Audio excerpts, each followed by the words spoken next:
그 트럼프 행정부 출범한 지 이제 1년째 딱 되지 않았습니까?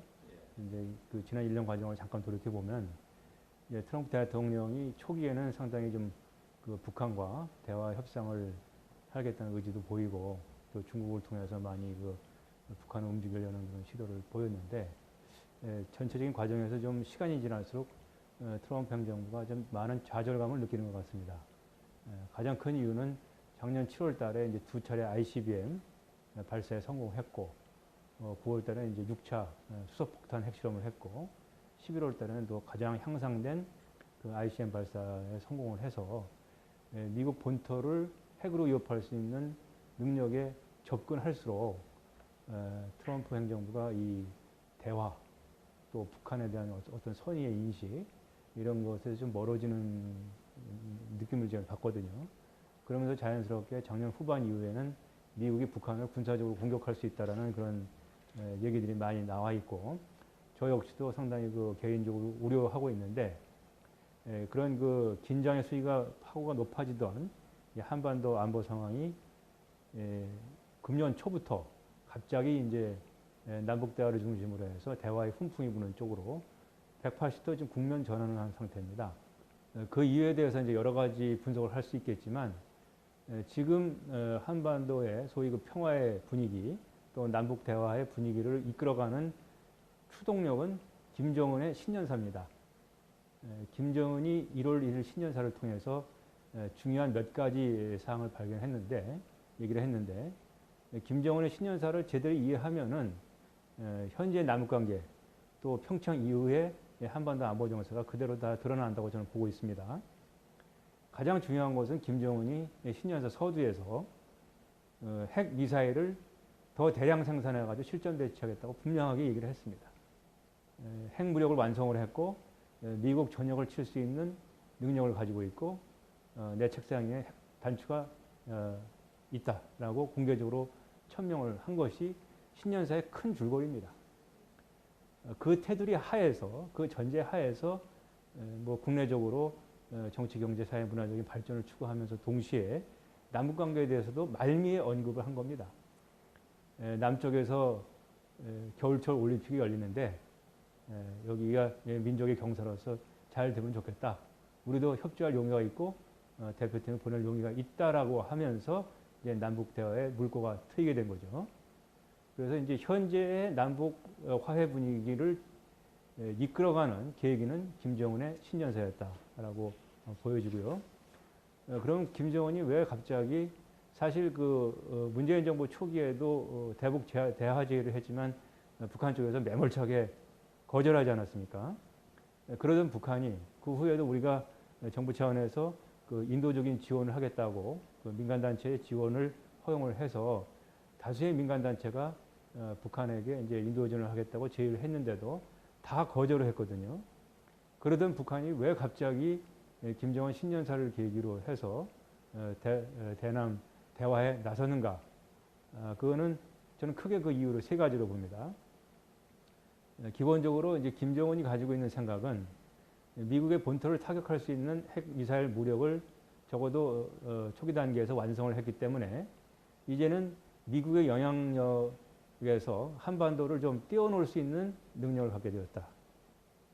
그래서 미국과 북한 간의 일정 정도 전략적인 안정 상태를 유지하면서 그 공간을 북한이 주도해서 한반도 상황을 북한이 요리하겠다라는 기본적인 구도를 가지고 있다고 저는 생각합니다. 그 큰 틀 속에서 지금 뭐 제재가 어느 정도 효과를 보고 있다는 것이 이제 대체적인 시각 아니겠습니까?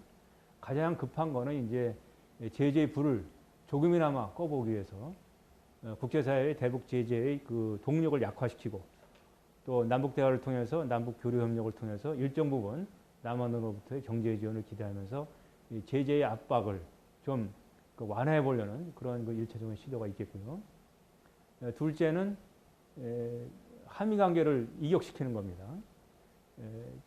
신년사에서 얘기하고 있듯이 북한이 핵무력을 완성했기 때문에 인제 외세 개입 없이 우리 민족끼리 잘해보자는 겁니다.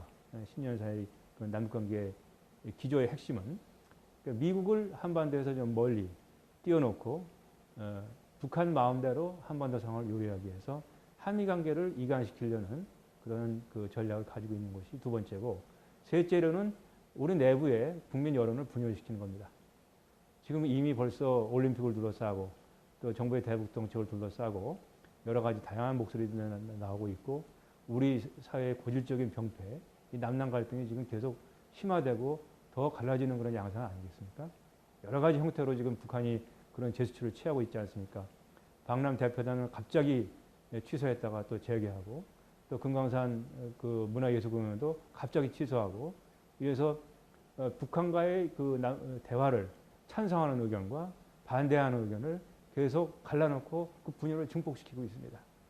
이런 여러 가지를 통해서 궁극적으로는 핵을 가진 북한이 한반도 상황을 장악하고 남한을 압도할 수 있다는 자신감을 갖고, 가장 중요한 미국과의 거리를 넓혀놓으면서 급하게 경제적인 지원 또 제재 압박을 좀 피해보려는 그러한 의도가 신년사에서 담겨있기 때문에 그런 쪽으로 지금 북한은 움직이고 있는 것으로 저는 평가하고 있습니다. 올림픽 이 성공을 자축하기 위해서 팀을 보내는 건 좋은데, 그 팀보다 10배, 20배 많은 예술단과 응원단과 참관단이 오는 것은 주객이 전도된 거고, 북한이 평창 올림픽에 참가하면서 무엇을 노리고 있는지를 북한 대표단의 규모와 그 내용이 그대로 보여주고 있다고 저는 생각하고 있습니다. 또 하나 중요한 것은 이미 언론에도 보도가 됐지만, 북한이 건군조를 2월 8일로 옮겨서 바로 평창 전날 그 군사 퍼레이드를 한다는 거 아니겠습니까? 지금 뭐 수만 명이 동원되고 있다는 보도도 나오고 있습니다. 이거는 상당히 참 문제가 많습니다. 지금 우리 문재인 대통령께서 이 평창 올림픽을 한반도 평화의 실마리로 삼기 위해서 소위 평화 올림픽이라는 이름 아래 북한의 참여도 유도를 했고, 또 주변 4강에 그 정상들의 초청도 하고 많은 공을 들였습니다. 외교적으로. 그래서 이제 평화의 그 올림픽을 만들려고 하고, 또 그 맥락에서 이미 예정되어 있던 한미연합훈련도 그 시기를 일정 부분 뒤로 늦춰서 북한이 가급적 평화적으로 올림픽에 동참해서 같이 민족의 경사로 만들려고 유도하고 그렇게 설득하고 권고하는 그런 노력을 해왔는데, 갑자기 북한이 열병식을 하루 전날 한다는 것은 이거는 누가 봐도 이해하기가 어렵다고 생각이 됩니다. 저는 두 가지 문제가 있다고 봅니다. 첫 번째, 우리 정부가 북한이 2월 8일 날로 건군조를 바꾸고 대규모 열병식을 한다는 사실을 몰랐는가? 뭐 이렇게 중요한 국경일을 바꾸고 군사훈련을 준비한다는 것은 하루 이틀 만에 될 수 있는 문제가 아니지 않습니까? 적어도 몇 달의 그 예보가 있었을 텐데, 만약에 우리 정부가 그 사실을 몰랐다면 이거는 대북 정보력에 중요한 구멍이 뚫린 겁니다. 그 자체로 문제입니다. 다만 만약에 정부 내에서 북한이 건군절 행사를 2월 8일 날 바로 올림픽 개막일 전날 하고 대규모 열병식 준비를 하고 있다는 사실을 알았다면, 그 사실을 알면서 어떻게 일방적으로 한미 군사훈련만 연기할 수가 있겠습니까? 더 큰 문제입니다. 여기에 대해서 우리가 전 국민들이 문제의식을 좀 가져야 된다고 생각합니다.